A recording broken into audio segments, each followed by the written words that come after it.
الحمد للہ رب العالمین والصلاة والسلام علی اشرف الانبیاء والمرسلین وعلی آلہ واصحابہ اجمعین اما بعد اعوذ باللہ السمیع العلیم من الشیطان الرجیم بسم اللہ الرحمن الرحیم لقد رضی اللہ عن المؤمنین اذ یبایعونک تحت الشجرہ صدق اللہ العظیم وصدق رسولہ النبی الکریم ان اللہ وملائکتہ یصلون علی النبی یا ایہا الذین آمنوا صلوا علیہ وسلموا تسلیما اللہم صلی علی سیدنا و مولانا محمد معدن الجود والکرم وآلہ وصحبہ وبارک وسلم۔ حمد الصلاۃ کے بعد امیر المومنین خلیفۃ المسلمین داماد مصطفیٰ صلی اللہ علیہ وسلم حضرت سیدنا عثمان غنی رضی اللہ تعالیٰ عنہ کی حیات مبارکہ کے حوالے سے چند باتیں آج گفتگو کا عنوان ہے۔ نبی کریم صلی اللہ تعالیٰ علیہ وسلم نے حدیبیہ کے موقع پر 9 ہجری میں عمرے کا ارادہ فرمایا تھا، اور حضور صلی اللہ تعالیٰ علیہ وسلم اپنے کئی سو صحابہ کے ساتھ احرام باندھ کر مقام حدیبیہ پر پہنچ گئے۔ سفیر اس کو بنایا جاتا تھا جو بڑا سمجھدار اور زیرک آدمی ہوتا تھا۔ نبی پاک صلی اللہ علیہ وسلم نے اس موقع پر جس کو اپنا سفیر بنا کے بھیجا وہ حضرت سیدنا عثمان غنی رضی اللہ تعالیٰ عنہ۔ حضور نے انہیں سفیر بنا کر کے مکہ مکرمہ میں بھیج دیا، اور 2 ٹارگٹ دیے اپنے سفیر کو، 2 باتیں فرمائیں۔ فرمائے ایک تو جا کے مکے والوں کو بتاؤ کہ ہم جنگ کرنے نہیں آئے، اللہ کے گھر کا دیدار کرنے آئے، اور بڑے پرامن طریقے سے ہم طواف کریں گے، سعی کریں گے، عمرہ کریں گے، لوٹ جائیں گے۔ یہ ہمارا واحد ایجنڈا ہے، اس کے علاوہ کوئی پروگرام نہیں ہے۔ اور دوسرا انہیں یہ بتاؤ ان لوگوں کو جو ایک زمانے سے مکہ مکرمہ میں کفار مکہ کے ظلم سہ رہے ہیں، ہمارے وہ غلام جو یہاں بڑی تکلیف میں ہیں، ان کو یہ خبر دے دو، عثمان انہیں میرا پیغام دے دینا کہ اب تمہاری مشکلات کے دن تھوڑے رہ گئے، اب بڑی جلدی اللہ تبارک و تعالی دین اسلام کو فتح عطا فرما دے گا۔ حضرت عثمان غنی تشریف لے گئے۔ جب حضرت عثمان غنی وہاں پہنچے تو کفار نے آپ کو روک لیا۔ انہوں نے کہا کہ آپ رکیے، دیر ہو گئی۔ ادھر ابو سفیان نے حضرت عثمان غنی رضی اللہ تعالیٰ عنہ کو یہ کہا کہ ہم نبی پاک صلی اللہ علیہ وسلم کو اور ان کے صحابہ کو عمرہ نہیں کرنے دیں گے، آپ اگر چاہیں تو وہ سامنے بیت اللہ شریف ہے، طواف کریں، آب زمزم پئیں، حجر اسود پہ جائیں، مقام ابراہیم پہ جائیں، صفا مروہ کریں، آپ چاہیں تو کر لیں۔ تو حضرت عثمان غنی رضی اللہ تعالیٰ عنہ فرمانے لگے میں تڑپ رہا ہوں کعبے کے طواف کے لیے، لیکن میں بیت اللہ کا طواف اسی وقت کروں گا جب آگے آگے مجھے میرے مصطفیٰ کریم نظر آئیں گے صلی اللہ تعالی علیہ وسلم۔ لوگ آج پوچھتے ہیں کہ بغیر مدینہ شریف جائے حج مکمل نہیں ہوتا۔ میں نے کہا مدینہ شریف کے بغیر حج ہو جاتا ہے، پر مدینے والے کے بغیر نہیں ہوتا، اس لیے کہ حضور نے فرمایا صحیح مسلم میں خذوا عنی مناسککم، حج کے طریقے مجھ سے سیکھو۔ اللہ نے تو کہہ دیا حج کرو، تفصیل تو بتائی نہیں، تو اب آپ کو حضور سے سیکھنا پڑے گا۔ مدینے کے بغیر تو شاید حج ہو جائے، پر مدینے والے کے بغیر حج نہیں ہوتا۔ حضرت عثمان غنی رضی اللہ تعالیٰ عنہ کہنے لگے میں طواف ضرور کروں گا، پر اس وقت کروں گا جب مجھے حضور آگے آگے نظر آئیں گے۔ ادھر ایک شخص نے حضور کی بارگاہ میں بھی کہا اپنوں کا نہ پتہ ہوتا ہے، دل بدست آور کے حج اکبر است۔ جو دل ہوتے ہیں نا، دل کو دل سے راہ ہوتی ہے۔ یہ کئی دفعہ جسم علیحدہ علیحدہ ہوتے ہیں پر یہ اکٹھے دھڑک رہے ہوتے ہیں۔ تو دل کو راہ ہوتی ہے. عرض کی یا رسول اللہ صلی اللہ علیہ وسلم عثمان غنی تو طواف کر رہے ہوں گے، صفا مروہ میں ہوں گے، بڑی موج ہوگی، آب زمزم کھول کے پی رہے ہوں گے. حضور نے سامنے والے کا چہرہ غور سے دیکھا، فرمایا عثمان کو تم زیادہ جانتے ہو کہ میں زیادہ جانتا ہوں؟ یا رسول اللہ آپ ہی زیادہ جانتے ہیں. فرمایا پھر فکر نہ کرو، عثمان میرے بغیر طواف نہیں کرے گا. بات ختم ہو گئی، میرے بغیر عثمان طواف نہیں کرے گا، ختم ہو. اب کسی نے افواہ پھیلا دی کہ حضرت عثمان غنی کو شہید کر دیا گیا. نبی پاک علیہ السلام تک بھی خبر آئی. حضور جانتے تھے. ہمارا دل نہیں کرتا کوئی انتشاری بات کرنے کو، لیکن جب لوگ کرتے ہیں تو پھر دل کو تکلیف ہوتی ہے. اب یہاں سب نے لکھا ہے کہ نبی پاک صلی اللہ علیہ وسلم کو خبر ملی، حضور پریشان ہوئے، صحابہ کو مشورے کے لیے بھی بلایا، بیعت رضوان بھی ہوئی. اگر علم غیب ہوتا، یہ سارا کچھ نہ ہوتا. اور میں نے کہا خدا کے بندے، اگر حضور اپنا علم غیب اس وقت ظاہر کرتے تو حضرت عثمان کے لیے قرآن کی آیتیں نہ نازل ہوتی، اس بیعت کے تذکرے نہ ہوتے. ہر بات پہ لوگ معاذ اللہ تعالیٰ. اب دیکھیں نا، یہاں یہ جملہ چھوڑنے کی کیا ضرورت ہے؟ تم قوم کو کیا دے رہے ہو؟ لوگوں کو کیا بتا رہے ہو کہ نبی پاک علیہ السلام اندھیرے میں بیٹھ کے فیصلے کر رہے تھے؟ کیا بتا رہے؟ آج انٹیلیجنس کی رپورٹس بتا دیتی ہیں کہ وہ فلاں کس طرح کا ماحول ہے اور آپ نے کس طرح کرنا ہے، تو تمہیں اپنی خفیہ ایجنسیوں کے مطابق تم فیصلہ کرو تو کہتے ہو ہم بھئی اندھیرے میں فیصلہ نہیں کر رہے، ہمیں رپورٹ ہے تو فیصلہ کر رہے ہیں. اور نبی پاک علیہ السلام کے بارے میں تم لوگوں کو یہ بتا رہے ہو کہ حضور اندھیرے میں فیصلہ کر دیتے تھے، پتہ ہی نہیں تھا. کس طرح کی بات کرتے ہو؟ میرے محبوب پاک علیہ السلام فرماتے ہیں کہ اللہ تبارک و تعالیٰ نے مجھے اس طرح کا علم عطا فرمایا ہے کہ جو تمہارے ذہن میں ہو مجھ سے پوچھو، میں فوراً تمہیں جواب دوں گا. لیکن لوگ اڑ گئے ہیں، کیا کیا جائے؟ اور عجیب فلسفہ ہے. یہاں بھی گرہ لگا دی، پتہ ہوتا تو یہ سارا. اور میں نے کہا خدا کے بندے، اگر یہ سارا کچھ نہ ہوتا تو پھر یہ آیتیں کیسے نازل ہوتی؟ پھر صبح قیامت تک حضرت عثمان غنی کی عظمتوں کا کیسے پتہ چلتا؟ جب خبر ملی نا کہ حضرت عثمان غنی کو شہید کر دیا گیا تو حضور نے صحابہ کو بلایا، فرمایا آؤ میری بیعت کرو. حالانکہ بیعت پہلے ہو چکی، آؤ دوبارہ بیعت کرو. یا رسول اللہ کس چیز کی بیعت کرنی ہے؟ تو نبی پاک نے فرمایا میرے ہاتھ پہ بیعت کرو کہ ہم عثمان غنی کے خون کا بدلہ لیے بغیر یہاں سے جائیں گے نہیں. ہم عثمان کے خون کا بدلہ لیے بغیر یہاں سے جائیں گے. اور حوالہ کسی نے دیکھنا ہو علامہ اسماعیل حقی کا تو میں دکھاؤں گا. جس شخص نے دوڑ کر سب سے پہلے نبی پاک کی بیعت کی وہ مولا علی شیر خدا تھے. کہ یا رسول اللہ جانا ہی نہیں عثمان کا خون کا بدلہ لیے بغیر. سب سے پہلے شیر خدا آگے بڑھے. آج لوگ انہی لوگوں میں اختلاف دکھانے کی کوشش کرتے ہیں، صحیح لا حاصل کرتے ہیں. سب سے پہلے دوڑ کر حضرت شیر خدا آگے بڑھے، کہا حضور میں بیعت کرتا ہوں. نبی پاک نے صحابہ کے ہاتھوں میں بیعت ہو رہی ہے. یہ وہ والا واقعہ نہیں جو اس چوک میں پیش آیا تھا، یہ وہ والا واقعہ نہیں جو میرے ساتھ ہوا تھا تو میں آپ کو سنا رہا ہوں. یہ وہ والا واقعہ ہے جو رب کو اتنا پسند آیا کہ اللہ نے قرآن پاک میں بیان فرما دیا ہے. اس کی اہمیت کا اندازہ لگائے کہ رب کریم کو اتنا محبوب ہے یہ انداز کہ قرآن میں بیان کیا.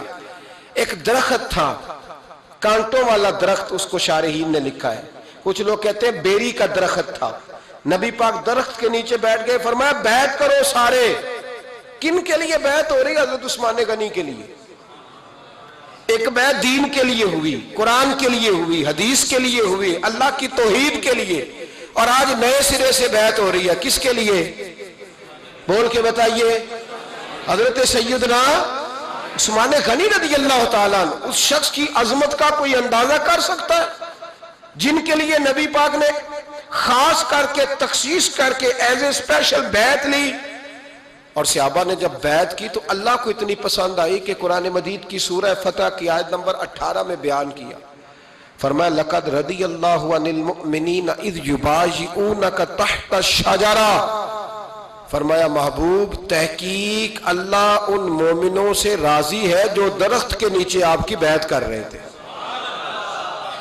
تحقیق اللہ ان سے راضی ہوا، ان ایمان والوں سے جو درخت کے نیچے آپ کی بیعت کر رہے تھے. درخت کے نیچے تحت الشجرہ.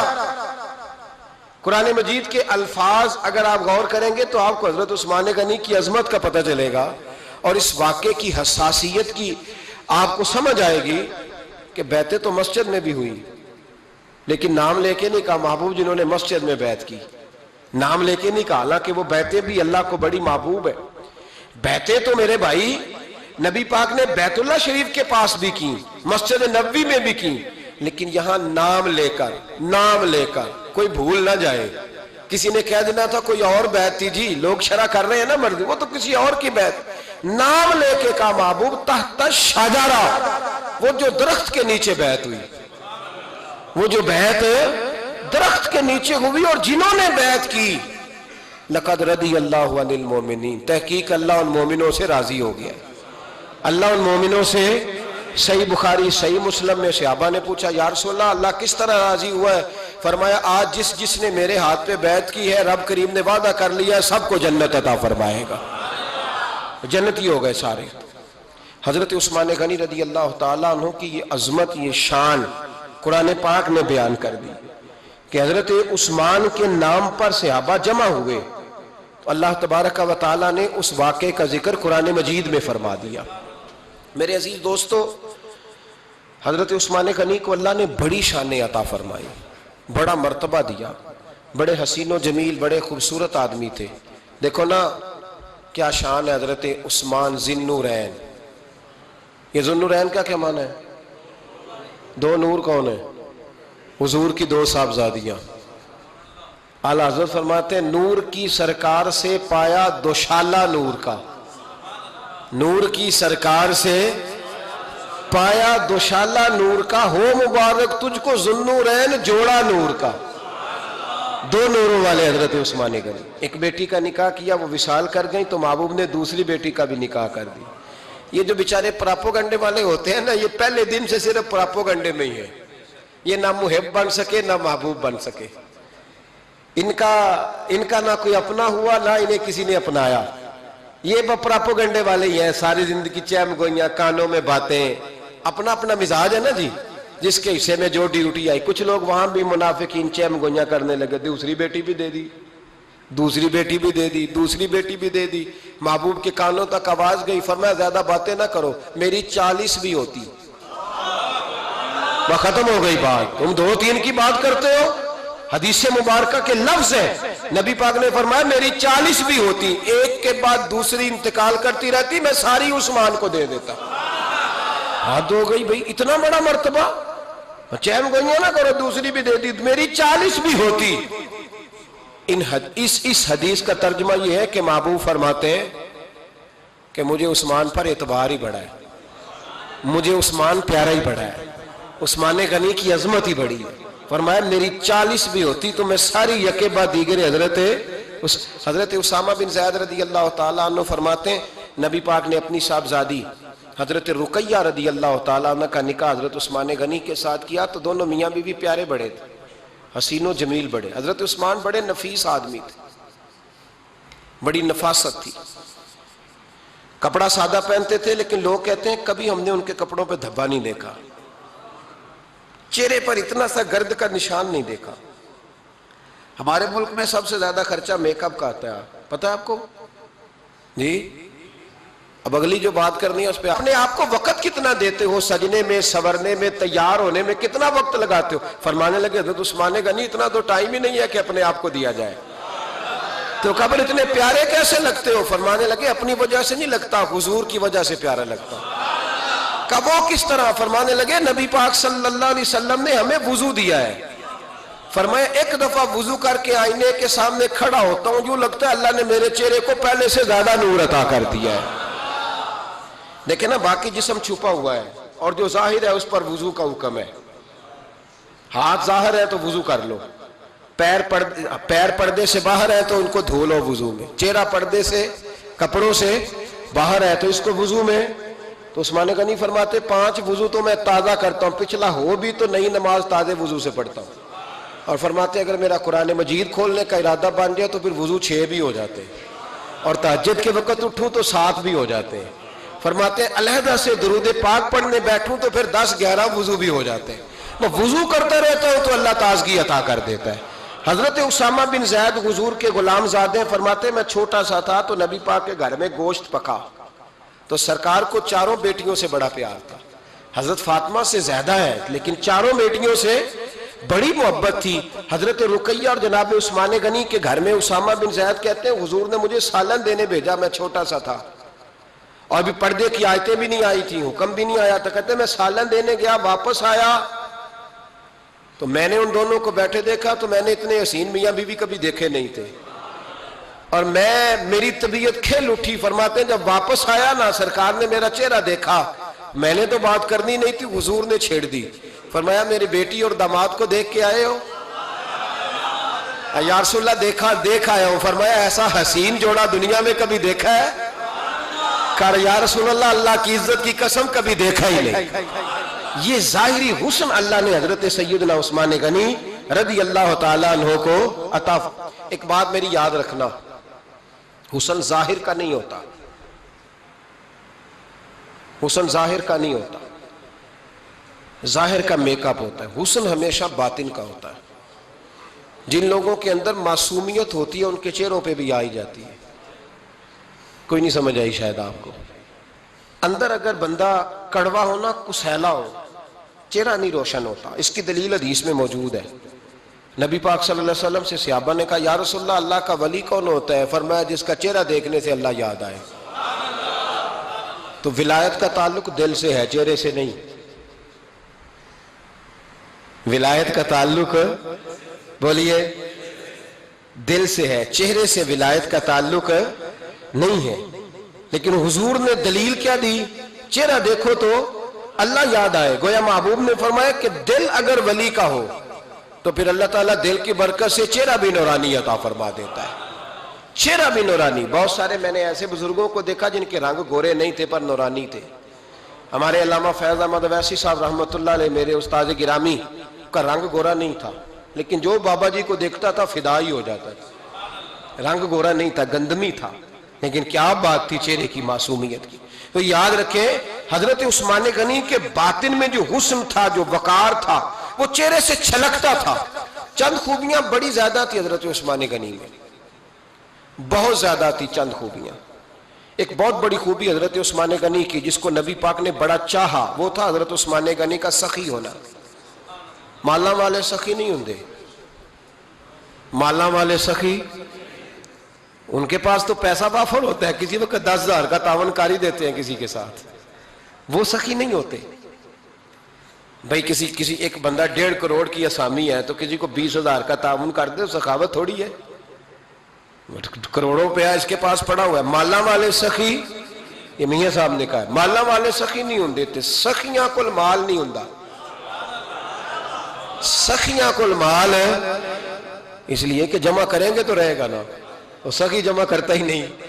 مالا والے سخی نہیں ہوندے, سخیاں کل مال نہیں ہوندا. ایتھے اوتھے دوویں جہان نہیں, سخی کنگال نہیں ہوندا.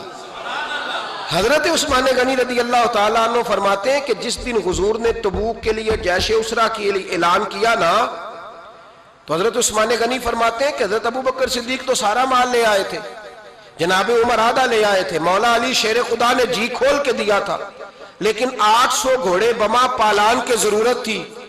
یعنی 800 فوجیوں کا خرچہ, اپنے لفظوں میں بات کر رہا ہوں. فوجی کا خرچہ کیا ہوتا تھا کہ فوجی کا گھوڑا بھی چاہیے, گھوڑے کے ساتھ کجاوا بھی چاہیے, تلوار بھی چاہیے, نیزہ بھی چاہیے, تیر بھی چاہیے, لوہے کی جیکٹ بھی چاہیے. حضرت عثمان غنی کہتے ہیں نبی پاک نے اعلان کرنا شروع کیا. ایک دفعہ اعلان کیا تو میں نے کہا حضور 200 فوجی کا خرچہ میرا. تو نبی پاک نے دوسری دفعہ اعلان کیا تو کوئی اٹھا ہی نہیں. جنہوں نے دینا تھا وہ تو سارا کچھ پہلے ہی دے چکے تھے, کوئی اٹھا نہیں. کہتے مجھے بڑا عجیب لگا کہ میرے مصطفیٰ اعلان کریں.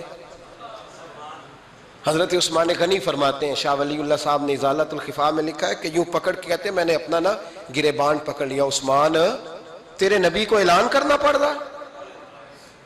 کہتے 1000 فوجی کا خرچہ چاہیے تھا, 1000 کا. عثمان کہتے تیسری دفعہ حضور نے اعلان کیا تو کہا یا رسول اللہ 200 اور ڈال لے. سنو سخی کس کو کہتے ہیں. حضرت عثمان غنی رضی اللہ تعالیٰ عنہ فرماتے ہیں میرے پاس کل خرچہ میرے پاس 800 فوجیوں کا تھا, میں سارا کچھ بھی گھر سے لے آؤں تو 1000 میں پھر بھی پورا نہیں کر سکتا تھا. لیکن جب نبی پاک نے چوتھی دفعہ کہا نا کہ اٹھو بھائی ابھی خرچہ چاہیے, عثمان کہتے ہیں مجھے لگتا تھا میرے گریبان پھٹ جائے گا. یار میرے محبوب کو اعلان کرنا پڑ رہا ہے, عثمان غنی فرماتے میں اٹھ کے کھڑا ہوا، میں نے کہا حضور اب آپ نے اعلان نہیں کرنا، آپ 1000 ہی میرے کھاتے میں ڈال دیں، میں سب کا بندوبست کرا دوں گا۔ فرماتے میں نے 200 فوجی کا خرچہ پکڑ دکڑ کے پورا کیا۔ 200 کا خرچہ، غریب اصل میں اللہ سے تجارت نہیں کرتا اس لیے امیر نہیں ہوتا، غریب اللہ سے تجارت کرے نا، اللہ سے، اس کے رستے میں 200 دے کے 70 گنا کی امید رکھے یہاں بھی وہاں بھی، پھر امیر ہو جائے۔ یہ تجارت نہیں کرتا، یہ کہتا ہے اللہ کے رستے میں امیر خرچ کریں گے، میری نہیں ڈیوٹی۔ حضرت عثمان غنی کہتے ہیں میرے پاس 800 کا بندوبست تھا، میں نے 1000 کا دیا۔ حضور تشریف لے گئے، فرماتے ہیں جہاد سے جب واپسی ہوئی نا، ایک ایسا سودا تھا جس میں سے مجھے نفع کی امید ہی نہیں تھی، پر اللہ نے مجھے 11 گنا نفع عطا فرمایا۔ مالا والے سخی نہیں ہوندے، سخیاں کل مال۔ دیکھیں نا جنت البقیع،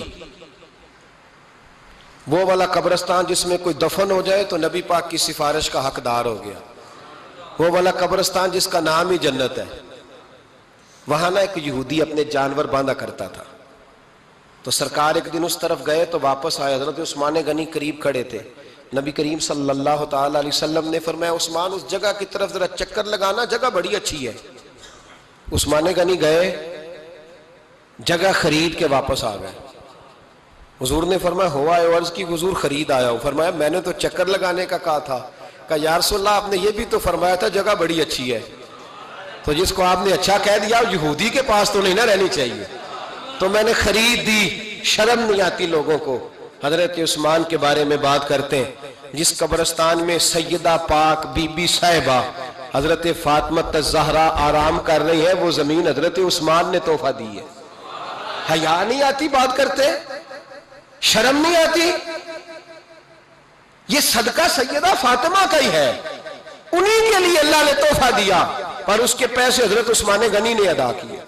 پھر اس قبرستان میں سیدہ پاک نے آرام کیا، پھر اسی قبرستان میں عثمان ابن مسعود نے آرام کیا، پھر اسی قبرستان میں حضرت حلیمہ سعدیہ لیٹی ہوئی ہے، اسی قبرستان کے اندر نبی پاک کی زوجہ سیدہ عائشہ آرام کرتی ہے، پھر اسی زمین پر میرے محبوب کے پیارے نواسے امام حسن آرام فرمائے۔ حضرت عثمان غنی رضی اللہ تعالیٰ عنہ کے بارے میں بات کرتے تیری زبان نہیں کانپتی؟ ان کو بات کرتا ہے جن کے تحفے اہل بیت نبوت نے قبول فرمائے، اور وہاں آرام کرنا انہوں نے پسند کیا، اتنا بڑا جرت بند ہو گیا تو۔ حضرت سیدنا عثمان غنی رضی اللہ تعالیٰ عنہ سخاوت کی تو کمال کر دیا حضرت عثمان غنی، اور پھر ضرورت سے زیادہ پیسے دے کے۔ وہ کنویں کی بات بڑی معروف ہے، میں نے بس اشارہ کرنا ہے، نبی پاک نے بھی اعلان کیا تو بڑا ہی اعلان کر دیا، فرمایا وہ میٹھے پانی کا کنواں ہے، قبضہ یہودی کا ہے، جو بندہ خرید کر وقف کرے گا نا اسے کیا ملے گا؟ تو حضور نے فرمایا میری جیب میں جنت کی ٹکٹ ہے، میں اسے جنت دے دینی، یہ ہے عرض جنت، یہ طیبہ کی زمین ہے، جنت بھی یہی، مال کے جنت بھی یہی ہے، جنت لے لے مجھ سے، لے لے۔ حضرت عثمان غنی گئے، اس کو کہا بھئی کنواں میرے ہاتھ بیچ دے۔ کنویں کی قیمت تھی 500-700 دینار،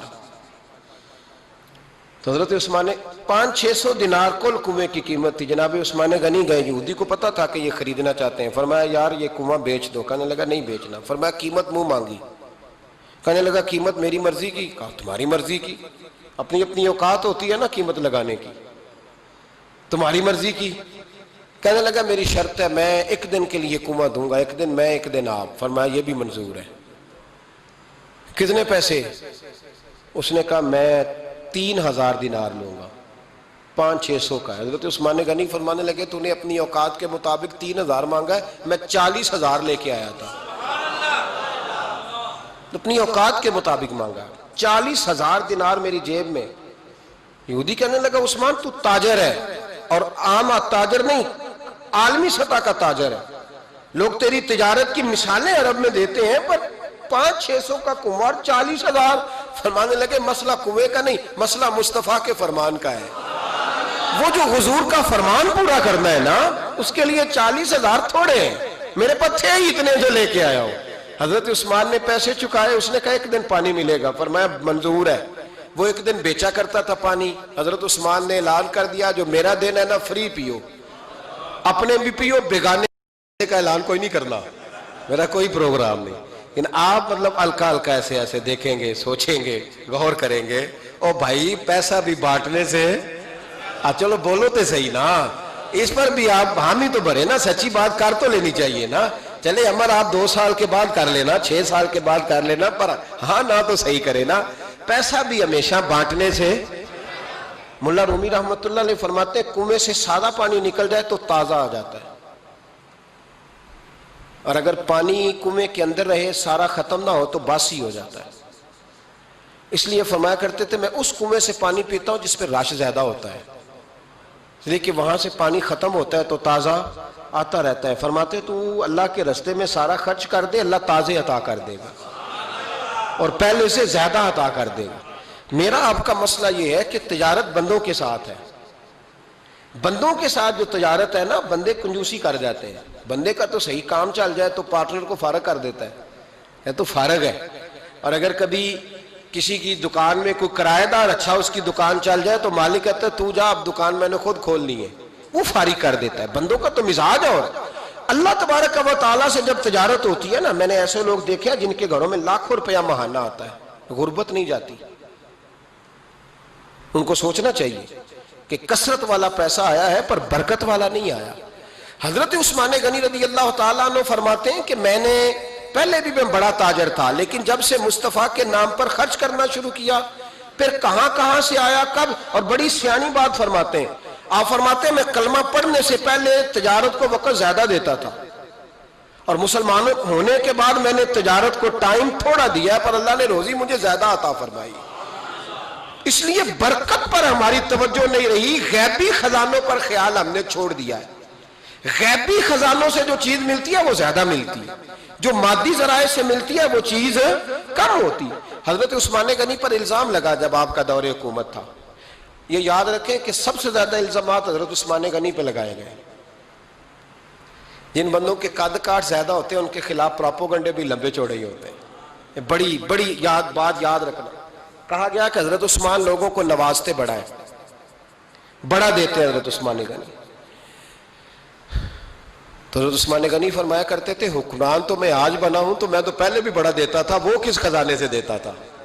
آپ جواب دیا کرتے۔ دیکھیں ذرا، لاکھوں لوگ حج کرنے آتے تھے، پر حضرت عثمان غنی حج کرنے جاتے تو اعلان کر دیتے کہ کوئی حاجی حج کے موقع پر آ کے کھانا نہ پکائے، سب کو کھانا عثمان غنی اپنی جیب سے دیا کریں گے۔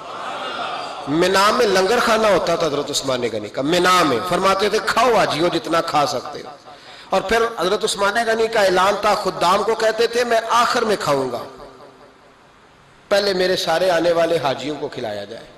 ایک مجھ سے نا ایک دوست نے سوال پوچھا 4-5 دن ہو گئے، کچھ سوال ایسے ہوتے ہیں جو بندے کو نا چوراہے پہ لا کے کھڑا کر دیتے ہیں، زندگی میں نہ بھولنے والے سوالات ہوتے ہیں۔ ایک شخص نے سوال پوچھا، کہنے لگا اوکاڑے دینی اور مذہبی گھرانہ ہے، اوکاڑے سے تعلق ہے، میرے ساتھ محبت کا رشتہ ہے، کہنے لگے بیٹی کی شادی کر دی ہے راولپنڈی میں،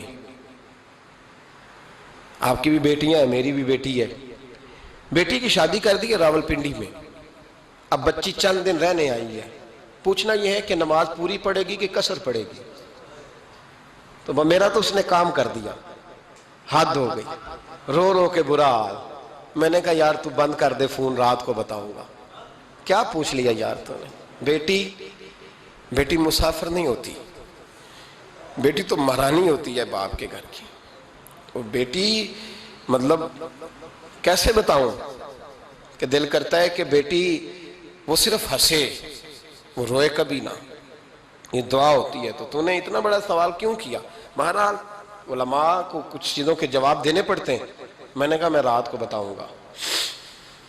رات کو پھر فون آیا کہ آپ وہ بڑی جلدی جواب دینے کے عادی ہیں تو دیر کیوں کر دی؟ تو میں نے کہا یار جواب تو میرے پاس تھا لیکن ہمت نہیں تھی ابھی۔ تو میں نے کہا کہ اگر تو بیٹی آئی ہے والد کے گھر میں اور ابا جی کا پروگرام ہے اسے جائیداد میں سے حصہ دینے کا، تو پھر تو بیٹی نماز پوری پڑے گی، لیکن اگر ابا جی نے علیحدہ کر کے انگوٹھا لگوانا ہے تو پھر بیٹی مسافر ہے۔ اگر ابا جی نے اس کو علیحدہ کر کے انگوٹھا لگوانا ہے نا کہ دے دے بھائیوں کو، خیر ہے تیری شادی پہ خرچہ کر دیا ہے، اگر ابا جی کے دل میں نے کہا یہ ابے سے فتویٰ پوچھ لو، اگر ابا جی کے دل میں چور ہے نا کہ بیٹی کو دینا کچھ نہیں، تو پھر بیٹی نے نماز قصر پڑھنی ہے، اس لیے کہ پھر وہ وہاں حصے دار۔ اس کی دلیل حضرت عثمان غنی رضی اللہ تعالیٰ عنہ حج کے لیے تشریف لے گئے تو لوگوں نے حضرت عثمان غنی سے کہا کہ نبی پاک بھی قصر نماز پڑھتے تھے، حضرت عمر بھی حج کے موقع پر قصر پڑھتے، حضرت ابو بکر بھی، آپ کیوں پوری پڑھتے؟ فرمایا ان کا مکے میں گھر کوئی نہیں تھا، میرے تو پورے کے پورے باغ ہیں، تو میں یہاں مسافر نہیں ہوں، میں یہاں مقیم ہوں، تو اگر تو بیٹی کا حصہ بھی ہے ابا جی کے گھر میں تو پھر وہ نماز پوری پڑے گی۔ لیکن اگر ابا جی نے اللہ تعالیٰ خیر فرمائے بیٹوں کے حق میں فیصلہ سنا دیا ہے اور انہوں نے بیٹی سے کہہ دیا ہے کہ چھوڑ، جو بیٹیاں حصہ لیتی ہیں ان کے بھائی نہیں ملتے تو نہ ملے بھائی، کوئی عرض نہیں، ضروری ہے ظالم بھائیوں سے رابطہ رکھنا جو کھا جائے بہنوں کا حصہ۔ والد ظالم ہے، ظالم ہے باپ، بیٹے کو حصہ دیتا ہے بیٹی کو نہیں دیتا۔ اور یہ 1.5 مربے والے جاگیردار کی بات نہیں کر رہا، جس کا 4 مرلے کا مکان ہے اس کی بیٹی کا بھی حصہ بنتا ہے۔ کیوں کھاتے ہو بیٹیوں کا حصہ؟ ڈر نہیں آتا اللہ تعالیٰ سے؟ کیوں کھاتے ہیں لوگ بیٹیوں کا حصہ؟ جب اللہ رسول نے رکھا ہے تو کیوں کھا جاتے؟ اور پھر کہتے ہیں جناب بڑا پیار ہے بیٹی سے، رونے دھونے کے لیے پیار ہے۔ تو یاد رکھیں حضرت عثمان غنی رضی اللہ تعالیٰ عنہ کا لنگر چلتا تھا۔ تو میرے بھائی ایک اور بہت بڑی خوبی حضرت عثمان غنی کی تیسری وہ یہ تھی کہ آپ میں اللہ نے بہت زیادہ حیا رکھی تھی۔ آج نا اگر آپ ناراض نہ ہو تو ہماری حکومتوں میں جو بدتمیز زیادہ ہوتا ہے اس کا عہدہ زیادہ ہوتا ہے، اس کو اچھا عہدہ ملتا ہے جو بدتمیزی زیادہ کرتا ہے۔ اور ہمارے ہاں نوجوان سمجھتے ہیں کہ کھل کے پھرنا، کھل کے کھانا، مرضی کا لباس پہننا۔ ہمارے ایک بزرگ فرمایا کرتے تھے جب سے پیسے لوگوں کے پاس زیادہ آئے ہیں لباس چھوٹے ہو گئے، پیسہ زیادہ آ گیا کپڑے جسموں پہ سکڑ گئے۔ لوگ سمجھتے ہیں کہ بس جو دل میں آئے کہہ دینے کا نام جمہوریت ہے، آزادی رائے ہے۔ حضرت عثمان غنی رضی اللہ تعالیٰ عنہ شرم و حیا کے پیکر تھے، بڑا پیسہ تھا، بڑا کچھ تھا، لوگ ڈرتے تھے، سردار بھی تھے، جو چاہتے کر سکتے، روب طاری ہوتا۔ لیکن عثمان غنی کو جب بھی کوئی دیکھتا تھا کسی کونے میں بیٹھے نظر آتے، چھپے ہوئے، پیچھے، شرم و حیا، نفاست پسندی، بڑھ بڑھ کے آگے ہونا، ہر ویڈیو میں شامل ہونے کی کوشش کرنے کا نام پیار نہیں ہے۔ نفاست پسند جو لوگ ہوتے ہیں وہ اکثر چھپے ہوئے ہوتے ہیں، ان کا پتہ ہی نہیں ہوتا لوگوں کو کہ پیچھے دراصل ہے کون۔ دیکھیے نا بڑی معروف حدیث ہے صحیح مسلم میں، نبی پاک صلی اللہ علیہ وسلم آرام فرما رہے تھے، حضور نے تامت مبارک باندھی ہوئی تھی، لیٹے ہوئے تھے سرکار۔ تو جب آدمی لیٹتے تھے نا، ہمارے بزرگ بھی جب لیٹتے ہیں تو تامت کو سمیٹا کرتے تھے تو گھٹنوں تک آ جاتی تھی، دیکھا نا آپ نے، گھٹنوں تک تامت آ جاتی جب لیٹتے۔ تو سرکار بھی لیٹے تھے، پردے کی ابھی آیتیں نہیں آئی تھی، دروازے پہ دستک ہوئی، حضرت عائشہ صدیقہ عرض کرنے لگی یا رسول اللہ میرے ابا جان جناب ابو بکر صدیق آئے۔ حضور نے فرمایا بلا لو۔ حضرت عائشہ کہتی ہیں وہ آ کے بیٹھ گئے، حضور لیٹے رہے، پھر دستک ہوئی، اب کون ہے؟ کہا سیدنا فاروق اعظم۔ کہا عائشہ آپ ساتھ والے حجرے میں چلی جاؤ۔ اماں جی وہاں چلی گئی۔ تھوڑی دیر کے بعد حضرت عمر آئے، حضور لیٹے رہے، جناب عائشہ کہتی ہیں پھر دستک ہوئی، اب کون ہے؟ فرمایا عثمان غنی۔ نبی کریم نے فرمایا اسے کہو ذرا ٹھہر جائے۔ حضرت عثمان ٹھہرے تو حضور اٹھ کے بیٹھے، تہمت مبارک کو ٹھیک کیا، پھر اپنے کرتے مبارک کو سیدھا کیا، پھر دستار کو سیدھا کیا، فرمایا اب بلاؤ عثمان غنی کو۔ حالانکہ جاہو جلال حضرت عمر کا زیادہ ہے، حالانکہ وقار مقام حضرت صدیق اکبر کا زیادہ ہے، اب بلاؤ عثمان غنی کو۔ حضرت عثمان غنی رضی اللہ تعالیٰ عنہ آئے، بیٹھے، بات چیت ہوئی، تینوں چلے گئے۔ حضرت عائشہ صدیقہ کہتی ہے میرے ذہن میں سوال رہ گیا، میں نے عرض کی یا رسول اللہ صلی اللہ تعالیٰ علیہ وسلم وہ 2 لوگ آئے، آپ بیٹھے رہے، عثمان آئے تو آپ نے اہتمام کیا، کیا لفظ ہے، اور لفظوں میں تاثیر ہے، اور جملے 2 کہے نبی پاک نے لیکن کتنا بڑا ان کا مرتبہ بیان کیا۔ فرمایا عائشہ میں اس شخص سے حیا نہ کروں جس سے اللہ کے فرشتے بھی حیا کرتے ہیں، میں اس سے حیا نہ کروں جس سے اللہ کے فرشتے بھی حیا کرتے ہیں۔ حضرت عثمان غنی فرمایا کرتے تھے میں نے جب سے حضور کا چہرہ دیکھا ہے دوبارہ پلٹ کے اپنی شرمگاہ بھی کبھی نہیں دیکھی، گویا میں نے اپنی آنکھوں کا وضو نہیں توڑا جب سے حضور کا۔ فرماتے جب سے یہ ہاتھ نبی پاک کو بیعت کے لیے دیا ہے پھر گندگی میں نہیں جانے دیا میں نے سیدھا ہاتھ۔ حضرت عثمان غنی فرمایا کرتے تھے میں اپنے گھر کے اندر اپنے غسل خانے میں 4 دیواری کے اندر بھی کپڑوں سمیت غسل کرتا ہوں، مجھے حیا آتی ہے غسل خانے میں بھی کپڑے. اور سنو ایک اور بڑی بات اہم، آپ فرمایا کرتے تھے میری جو محرم عورتیں ہیں نا، محرم پھپھی خالہ، میری جو محرم عورتیں ہیں، فرمایا کرتے تھے میں نے کبھی ان کے بھی چہرے آنکھ بھر کے نہیں دیکھے، ان کے بھی چہرے کبھی میں نے آنکھ بھر کے نہیں دیکھے. جو میری محرم عورتیں ہیں پھپھی خالہ، فرماتے تھے ان سے بھی جب بات کرتا ہوں تو میں چہرہ جھکا کے. ہمارے ہاں تو کزن ایک دوسرے سے سلام لیتے ہیں، لڑکیاں لڑکے کزن ایک دوسرے سے سلام لیتے ہیں. بچیاں آیا کرتی تھی تو میری کبھی کبھی مجھے بتایا جاتا تھا، میں نے ایک پابندی لگا دی، بچیاں جب مدرسے میں آتی تھی کہ جو دور سے بچی آئے اس کو جس آدمی کا نام لکھا ہو بتایا جائے وہی لینے آئے. ایک دن مجھے اطلاع دی گئی کہ آپ تھوڑی دیر آئیں. میں گھر گیا تو مجھے بتلایا گیا کہ ایک بچی ہے تو اس کو جو پہلے لینے آتا تھا وہ نہیں آیا، کوئی اور آیا. میں نے اس کے بھائی کو فون کیا کہ آپ لینے نہیں آئے. کہنے لگے یہ کزن ہے ہمارا، اس کے ساتھ بھیج دیں، آپ ہمارا ہی کزن ہے، خالہ زاد ہے. میں نے کہا یار آپ کہاں ہو؟ کہنے لگے مجھے 20-25 منٹ لگ جائیں گے. تو میں نے کہا ابھی کلاسیں بھی جاری ہیں تو آپ ہی آ جانا خود ہی. میں نے کہا سب آپ بھیج دیں، مجھے اعتبار ہے اس پہ. میں نے اس کو ایک بات کہی جو آپ کو بھی کہتا ہوں، میں نے کہا یار تمہیں اعتبار ہے تو اللہ رسول کو اعتبار کیوں نہیں؟ انہوں نے کیوں غیر محرم بنایا ہے؟ عجیب تماشا ہے. مجھے پھپھی ذات پہ، خالہ ذات پہ، ماموں ذات پر اعتبار ہے، نبی پاک کو کیوں نہیں؟ آپ کو زیادہ پیار ہے لوگوں سے یا نبی پاک کو امت سے زیادہ پیار ہے؟ کیا مطلب تماشا ہے؟ کیا مزاج بنا لیا میں نے اور آپ؟ نبی پاک نے ایک شخص پر اعتبار نہیں کیا، فرمایا اس سے پردہ کرو. آپ نے اور میں نے کیسے کر لیا؟ نبی پاک نے خالہ ذات، پھپھی ذات، دیور پر، جیٹ پر، سالے پر، بہنوئی پر اعتبار نہیں کیا، پابندی لگا دی. تو نے کیسے کیا؟ تیرے دل میں زیادہ درد ہے، تو زیادہ دین کو سمجھنے لگا ہے، انسانیت زیادہ اچھل آئی ہے تیرے اندر. اعتبار کیا ہوتا؟ یاد رکھنا دنیا میں جتنے گھر تباہ ہوئے ان لوگوں کی وجہ سے نہیں ہوئے جن پر اعتبار نہیں تھا، ان کی وجہ سے ہوئے جن پر اعتبار تھا. گھر کا بیٹی لنکا ڈھائے، باہر والے آ کے کبھی بھی گھر میں کوئی نقب زنی نہیں کرتے، جب بھی کرتے اعتبار والے کرتے. میرے رسول پاک علیہ السلام کی وہ ازواج جن پر اللہ کو اتنا اعتبار ہے کہ رب کہتا ہے میرے محبوب کی بیویوں تمہاری جیسی دنیا میں دوسری ہے ہی کوئی نہیں. اللہ کو اتنا اعتبار ہے. لیکن ایک نابینا صحابی آئے تو حضور کی 2 ازواج بیٹھی تھی تو نبی پاک نے فرمایا پردہ کرو. یا رسول اللہ وہ تو نابینا ہے. فرمایا تمہیں تو نظر آ رہا ہے نا، تمہاری آنکھیں تو کھلی ہوئی ہیں. حضور کو اعتبار نہیں تھا.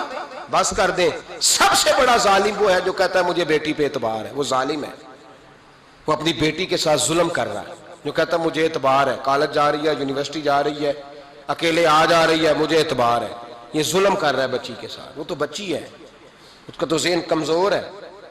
ہو سکتا ہے صاف دل ہو لیکن سامنے جو شیطان چوکوں میں گلیوں میں دائیں بائیں گھوم رہے ہیں وہ تو صاف دل نہیں ہے نا، وہ تو معصوم طبع نہیں ہے نا. تو بعض اوقات بڑے اچھے نفیس بچے بھی شیطانوں کا شکار ہو جاتے ہیں. خدا کا خوف کریں. حضرت عثمان غنی کی زندگی، حضرت عثمان فرماتے ہیں جو محرم عورتیں تھیں ان کی طرف بھی آنکھ بھر کے نہیں دیکھا، اس لیے کہ وہ خاتون ہے، میں مرد ہوں، میری حیا مانی. آج لوگوں کو شوق ہو گیا عورتوں کی مجلس میں دوڑ دوڑ کے جانا، وہاں بیٹھنا، وہاں وقت بتانا. پیرانے عظام کہتے ہیں کہ وہ درویشنیوں کے بیچ بیٹھے ہیں جی، باپ بیٹی ہوتے ہیں جی، مریدنی اور پیر. میں نے کہا کوئی نہیں ہوتے. اس رشتے پر استدلال ہے. اعلیٰ حضرت فرماتے ہیں واجب ہے پردہ پیر اور مریدنی کا، یہ پردہ واجب ہے. اگر کوئی شخص اس طرح بے پردہ بیعت لے گا، بیچ میں بیٹھے گا تو اس کا تو مرید ہونا ویسے ہی حرام ہے، جائز ہی نہیں ہے. جو سارا دن تویز دھاگے کے لیے بیٹھا رہے اور بیویوں سے گفتگو کرتا رہے. خدا را حضرت عثمان غنی رضی اللہ تعالیٰ عنہ کی زندگی میں جو باتیں ہمیں بہت زیادہ ملتی ہیں ان میں نفاست ہے، آپ کی حیا ہے، سخاوت ہے. ایک بات اور سن لیں، بڑا ستایا گیا حضرت عثمان غنی کو، پراپوگنڈے کیے گئے، آپ کے خلاف مہم چلی. عبداللہ ابن سبا نے بڑی مہم جوئی کی آپ کے خلاف. یہودیوں نے مسلمانوں کا روپ دھار کر بڑا آپ کو ستایا، تکلیفیں دیں. جی آپ اپنے رشتہ داروں کو بڑا دیتے ہیں. فرمایا کرتے تھے جیب سے دیتا ہوں، مال خزانہ سے نہیں دیتا. حضرت عثمان غنی رضی اللہ تعالیٰ عنہ کو بڑا ستایا گیا. یہ واحد خلفائے راشدین میں خلیفہ ہے جن کا 40 دن پانی بند کیا گیا، کھانا نہیں آنے دیا گیا. لیکن کمال ہستی حضرت عثمان غنی کی. مولا علی جیسے شیروں نے جا کے کہا آپ اشارہ کریں، یہ جو آپ کے خلاف نکلے ہوئے ہیں تو ایک تلوار سے مار دیے جائیں گے. تو حضرت سیدنا عثمان غنی فرمانے لگے میں وہ والا مینڈا نہیں بننا چاہتا جس کی وجہ سے مدینے کی گلیاں رنگین ہو جائیں. امن کا کہا آپ خلافت چھوڑ دیں. فرمایا حضور نے کہا تھا اللہ تمہیں ایک قمیض پہنائے گا، لوگ اتارنا چاہیں گے تم نے اتارنی نہیں. صبر سے، حوصلے سے، اطمینان سے. یہ وہ واحد ہستی ہے حضرت عثمان غنی جنہوں نے شہادت قبول کر لی لیکن تلوار نہیں چلنے دی، لوگوں کو ایک دوسرے کے گلے نہیں کاٹنے دی. وہ شخصیت ہے حضرت عثمان غنی کی. لیکن بڑا ستایا گیا، بڑا پراپوگنڈا. مجھے بتائیے اس کے بارے میں اللہ قرآن کی آیتیں نازل کر دے اور جس کے بارے میں مصطفیٰ کریم ایک بار نہیں تین بار جنت کی بشارت عطا کر دے. کوئی بندہ ہمیں تاریخ بتائے، حوالے دے، کہانیاں سنائے تو ہم اس کی کہانیاں دیکھیں گے یا نبی پاک کا فرمان دیکھیں گے؟ بولیں، جا کے بولیں، جا کے. کسی کہانی پر کبھی بھی کان. بس ایک حدیث میں نے بڑی دفعہ سنائی ہے، پھر سناتا ہوں، ترمذی میں ہے. نبی پاک جنازگاہ تک گئے جنازہ پڑھنے. یا رسول اللہ فلاں آدمی انتقال کر گیا. جنازگاہ تک تشریف لے گئے جنازہ پڑھانے، لیکن جنازگاہ تک پہنچ کر محبوب نے فرمایا اس کا جنازہ نہیں پڑھانا. یا رسول اللہ کیوں؟ فرمایا اس لیے کہ یہ عثمان غنی سے بغض رکھتا تھا. تو حضور تو اس کا جنازہ نہیں پڑھتے. خبردار کسی داستان پہ کان نہ دھریں. عقلیں دوڑاتے پھرتے ہیں لوگ، ایسے ہوا تھا تو ویسے ہوا تھا تو اس نے کہا تھا تو اس نے کہا تھا. ہمیں اس کی اس کی نہیں خبر، ہمیں تو مصطفیٰ کا پتہ ہے. جو حضور نے جن کی شان بیان کر دی ان کی شان پر ہم کسی تاریخ کا حوالہ مزید ضرورت محسوس ہے. بس اپنی طبیعت میں سادگی اور صفائی پیدا کریں، سخاوت پیدا کریں، حیا پیدا کریں. یہ حسن ہے. اس حسن کو حضرت عثمان غنی نے تقسیم کیا ہے. اللہ سمجھنے کی توفیق عطا فرمائے. آخر دعوانا